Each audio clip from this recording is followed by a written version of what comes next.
What is going on, everyone? Drag here. Today I'm going to go ahead and break down a super easy to run blitz. This is my favorite blitz in the game at the moment, and it's probably the easiest one to set up in the game. So to begin here, you just want to make sure you set your coaching adjustments. You leave autoflip on. Go ahead and disable defensive motion response. Put safety width at pinch, safety depth at close, and then it's going to be out of 3-4 under. Inside of the formation, you're going to go ahead and set it as cover 4. The play that we're going to touch on today is weak blitz 3. This can be found in the 3-4 playbook. Now, before we dive into the breakdown, you want to make sure that you have a fast middle linebacker that's blitzing here. I got Rojas, he's 90 speed. He's going to come in super quickly. So let's go ahead and break down the defense. All right, so here's the defense. We came out and broke the huddle. You can see with the safety adjustments, our safeties are sitting here in the middle of the field, which is awesome. To set up the defense is shade down like this. Now, you do want to make sure that this middle linebacker is at least in between the linebacker on the left here and the end on that side. So right here should be fine. You can make sure he's like right here. As long as he's in between them, he's going to come shooting through that gap. So that's really all you do here. Sometimes you can contain if you want with this defense. You don't need a press or anything, which is great, so you don't risk getting beat up top. So you can see here, he screams through that gap. We're going to go ahead and run it again here. Versus this formation, he lines up really well. Isn't really anything you need to do. Setup wise here, you can just wait for the opponent to hike the ball. You can see, he's screaming through.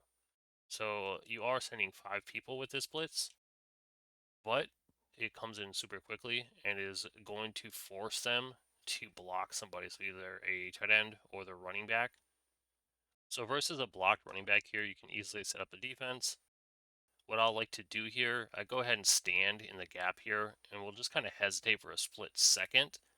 That way you kind of just get a nice disengage here with the defensive tackle, while the middle linebacker won't really come through this way. You'll see that the center here is being forced to switch over, and then your tackle gets inside position, just like this. You get easy pressure. We'll just do it again here. See, like right there, he's getting passed through, but when he gets switched over like that, the defensive tackle is going to come right through. So doing this again here, like that, he just gets insta sheds right there, and your opponent's got to get rid of the ball really quickly. See here, we're just hesitating.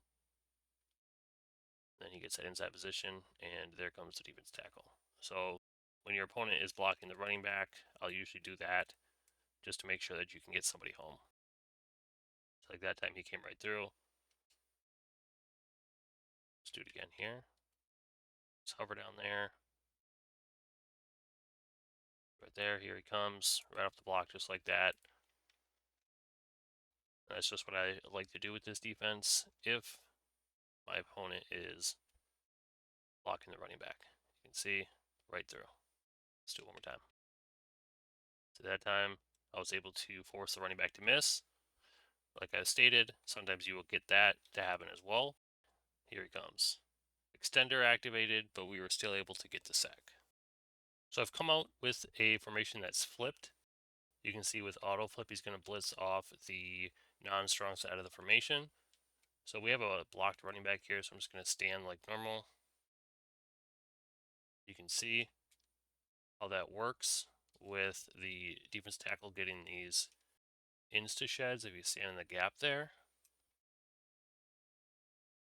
See right here. He has to get passed right over to that middle linebacker, and he comes right through. So versus non-blocked running back as well, just showing that when the formation is flipped, it'll still come through. See right there, flew right on through. Let's run it one more time here. See, here he comes. That gap is huge. Will make your opponent get rid of the ball super quick. So the other thing that you can do with this defense is just send 4. So you can do something like this here. You go ahead and zone with this left side, zone with that outside linebacker on the blitzing side.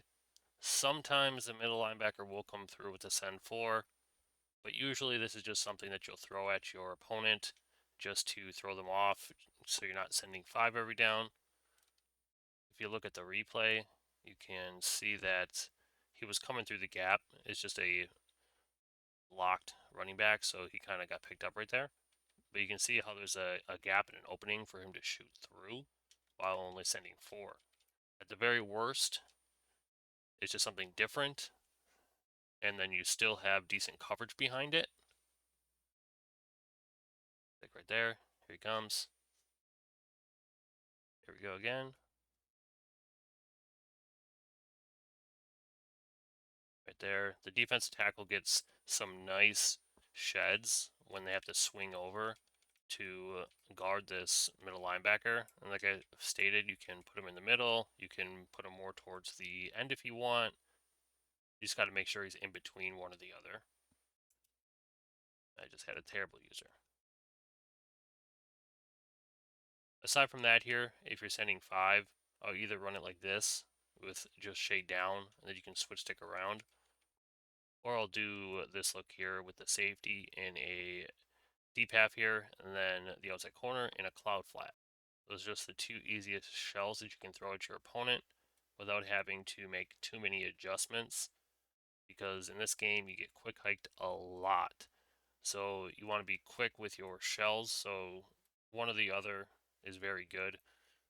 And then if you want to just send 4, you can do this shell here. You can shade down, you can have them play the sticks, you can adjust your zone depths to make sure that your clouds play back if you want, because shading up isn't the best with zones right now, but with these zone coverage shells, you should be good enough to throw off your opponents, and then you basically just switch stick around to cover whatever routes are on the field. So if this video does get 50 likes, I will further break down this defense versus other formations. There are some other slight adjustments that you make to like the coverage shells and stuff like that based upon what formation you're facing, because you always want to make sure this guy is either already in position when you break the huddle or very close that you can just quickly move him over. So it's super important to know that information, and I will break it down if we hit the like goal. So if you all do appreciate my content, make sure to subscribe to the channel. If you have any questions at all, comment below. I get to them as quickly as I can. I'll see you next time.